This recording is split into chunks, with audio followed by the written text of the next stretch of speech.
वाराणसी दुनिया की आध्यात्मिक राजधानी, गंगा किनारे बसा वो शहर जहां हर कदम पर इतिहास सांस लेता है। इसी काशी से आज एक बड़ी और महत्वपूर्ण पुरातात्विक खोज सामने आई है।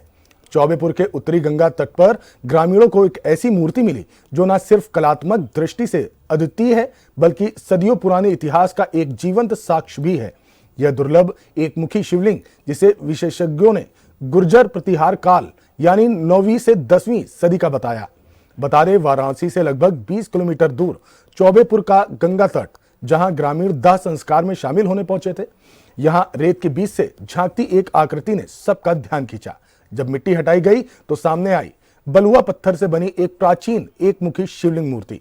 इस शिवलिंग का ऊपरी भाग सामान्य लिंगाकार है, लेकिन नीचे की ओर उकेरा गया भगवान शिव का मुख इसे अत्यंत दुर्लभ और ऐतिहासिक बना देता है। शांत मुद्रा, जटा मुकुट, गोल कुंडल और बारीक नक्काशी, ये सब 9वीं 10वीं सदी की प्रतिहार शैली की शिल्पकला का उत्तम उदाहरण है। विशेषज्ञ बताते हैं कि गंगा तट पर इस तरह की मूर्ति मिलना संकेत देता है कि यहां कभी एक सक्रिय शैव मंदिर, आश्रम या मठ रहा होगा, जो समय के प्रवाह में नष्ट हो गया। लेकिन यह मूर्ति उस इतिहास का जीवित अवशेष है। मूर्ति का अध्ययन कर रहे इतिहासकारों का कहना है कि यह खोज वाराणसी के आसपास के मध्यकालीन इतिहास, शैव परंपरा और गंगा तटीय सभ्यता के अध्ययन को एक नया आयाम देगी।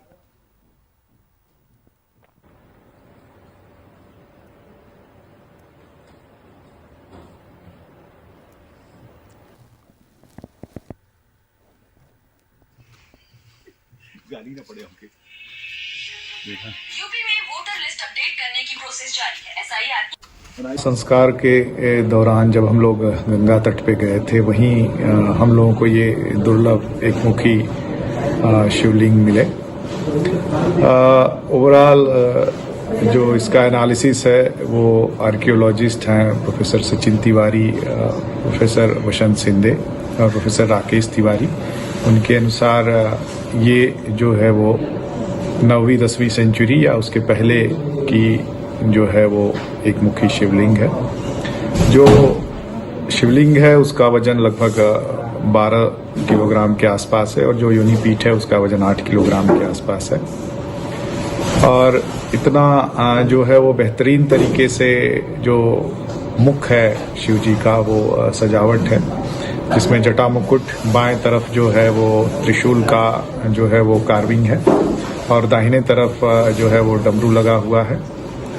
इसके साथ ही ये बलुआ पत्थर की बनी हुई है, रेड सैंड, इसको जो है वो एक अलग तरीके की आभा इसमें दिखती है। और हम गांव वालों ने जो है वो काफ़ी इस पे विचार विमर्श किया कि इनका संरक्षण कैसे किया जाए।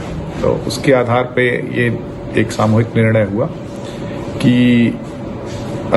शिव जी को जो है वो एक NHMC में लोथल का एक नेशनल मैरीटाइम हेरिटेज कॉम्प्लेक्स बना, जहाँ की मैरीटाइम हेरिटेज के अलावा गंगा घाटी की सभ्यता के बारे में बताया जाएगा।